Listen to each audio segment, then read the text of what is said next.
Күн жұма болатын. Түнімен жол жүріп Ақмола жақтан келе жатқан бетім еді. Қар борап тұрған. Күйік асуы жабық дегенде естіп, амал жоқ тоқтағанмын. Таң атып қалған. Көре кетейін деп Тараз қаласының орталық базарына кіре бергенім сол еді. Бір бейтаныс жігіт жолы ұшырай қолын созды. Амандастық. Аға, үйге жүріңіз, сізді күтіп тұр едім, деді әлгі жігіт. Інім, мен сені танымаймын ғой, шатастырып тұрған шығарсың. Мен жай ғана жолаушымын, бұрын бұл жақта болмағанмын. Есесіне мен сізді танып тұрмын, орекенсіз ғой, десін бейтанысым мені таң қалдырып. Өзінің дегбірсізденіп тұрғанын да байқап қалдым. Ішкі ойым не болып қалды екен деп те тұр. Аға, мен сізді түнде түсімде көріп едім. Атыңызды содан білемін. Таңертең ерте орталық базарға барсан, базардың кіре берісінде сол кісіге жолығасың. Ертіп кел деп сізді суреттеген аяным бар еді.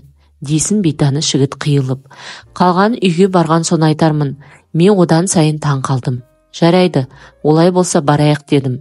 Бейтаныс жігіттің үйі қаланың шет жағында тұрады екен. Әне-міне дегенше келдік. Адамдар абыр-сабыр, таң атпай құрбандық шалып қазан көтеріп жатыр екен. Үйлеріне кіре берістегі аулада сым шарбақтың ішінде қамаулы тұрған абадан қасқырды байқап қалдым. Байғұс анның көздері жасаурап кетіпті. Мен өзім қасқырларды жастайымнан жақсы білемін, және оларды түсінемін. Обал боп тұр екен-ау дедім ішімнен. Жүрегім дүрсілдеп кетті. Қасқыр маған қиыла қарады. Өзінің жағдайын айтпай ұқтырғандай болды. Бәлкім ол да мені таныды. Тек маған айтар тілі жоқ еді. Бейтаныс жігіт менің кідірістеп қалғанды байқады ғой деймін. Аға, бұл қасқырды мына күйіктің асуынан ұстап әкеліп едік. 3 айдай болды осында. Өзі де зор, деді мақтанып. Қолға үйренбейді екен бұл жыртқыш, берген тамағынды алмайды. Мына шарбақтың үстіне лақтырып тастаймыз етті. Онда да түнде ғана. Біреулер сұраған еді, емдік қасиеті бар дейме, өтін тұяғын аламыз дейме, уәде берген едім. Мен ештеңе дегем жоқ, сонымен үйге кірдік. Әңгіме былай екен. Аға, келінізбен шаңырақ көтергенімізге 12 жыл болды. Бәрі бар бізде. Тек шикі өкпе болса да бір балаға зар болдық. Барлық жерге бардық, сөйтіп жүріп әйтеуір өткен жылы бөпелі болғанбыз. Сол ұлымыз 2,5 айдай бері қатты науқас. Көзін аша алмайды, түтікпен тамақтандырамыз. Қаратпаған жеріміз қалмады, дәрігерлер де шаршады.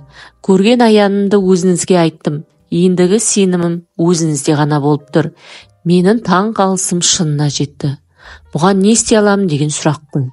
Жалпы мұндай оқиғалар менің басынан көп өткен, және көп жерден науқастарға жәрдемде тиген еді. Бірақ мен ол туралы ешкімге тіс жармайтын. Мына жағдай тіпті қиын екендігін сезіп те тұрмын. Бұл тұста тылсым тілі ғана сөйлей алады. 1 жасар баламен қалай тілдесемін? Сәбидің басын сипадым. Маңдайынан шып-шып тер шыққанын байқадым. Ара қарай не істеуім керек? Ол жағы тұман деді.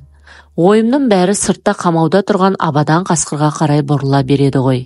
Кенет бір шешімге келдім. Баланы көп қымтай бермеңдер деп орнымнан тұрдым. Өзімді қандай күш жетелегенін білмеймін.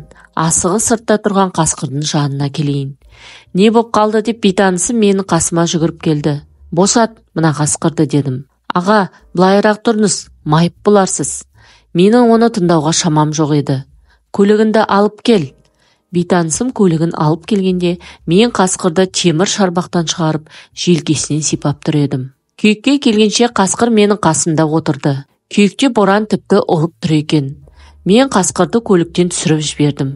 Киелі жануар артына бір қарады да, бұрқыраған ақ түтек боранға сініп кетті. Біз бейтаныс жігіттің үйіне қайтып келгенімізде, сәбидің көзі де ашылып, анасының омырауын борпылдата бастаған екен. Авторы Оралбек Бекболатов.